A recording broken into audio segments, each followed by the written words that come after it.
The terms casket and coffin are often used interchangeably, but their use as synonyms is no open and shut case. Coffins are actually those 8-sided burial boxes that are narrower at the bottom. Think Dracula. Whereas caskets are rectangular. They can be made of metal, plastic, or wood. Whether the wood is ash, oak, mahogany, or something else, the casket's construction is generally the same. First, they run wood slats through a machine called a molder. This profiles the edges, carving a tongue on one side of each slat and a groove on the other. A worker applies glue to these edges, then positions the slats in a rounded vise that locks the tongues and grooves together.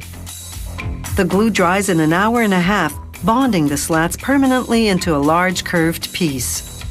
This piece will form the top and long sides of the casket's rectangular cover.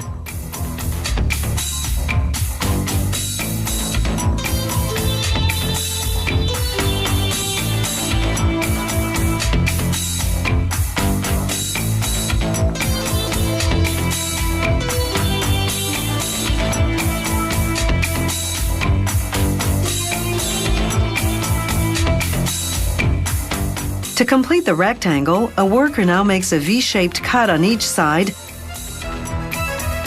and glues in a triangular piece of slatted wood. While a press clamps the components tightly together, he secures the end pieces in place with joint fasteners, which are like heavy-duty staples.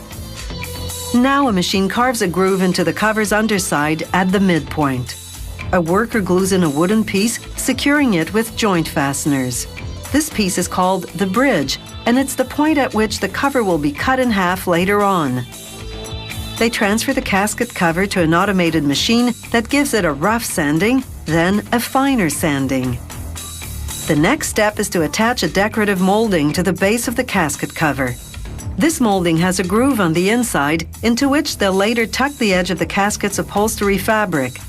A worker glues a small piece of wood in the groove at the midpoint so the groove won't show when the cover is open.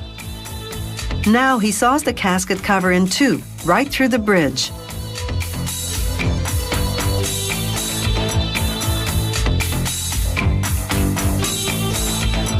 Meanwhile, another worker assembles the bottom of the casket called the box. He glues together the sides and applies a bottom molding, securing everything with joint fasteners.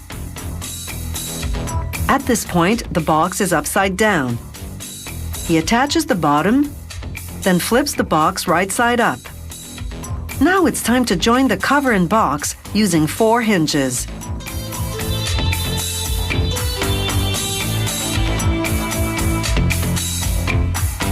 They spray the casket with one of countless shades of wood stain, then rub it in equally over the entire surface.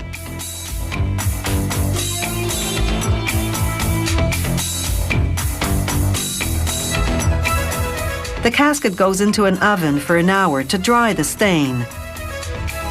Next, a worker sprays on 2 coats of lacquer with 40 minutes drying time between applications.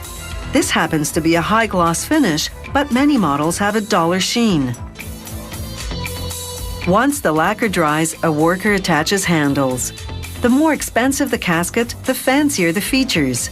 This higher-end oak model with decorative corners has wood and metal swing handles. Other models have all-metal swing handles or fixed bars made of wood, metal, or both.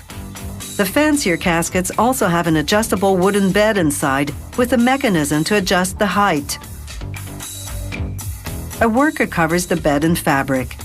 The base model bed is made of absorbent paper laid over a product called wood wool, which is simply shredded wood.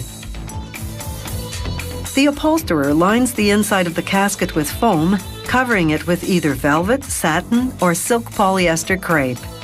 By folding, nailing, and stapling this fabric a certain way, she creates pleats, tufting, and other design details. Generally, the more expensive the casket, the finer the fabric, and the more ornate the upholstery. A decorative trim hides the staples.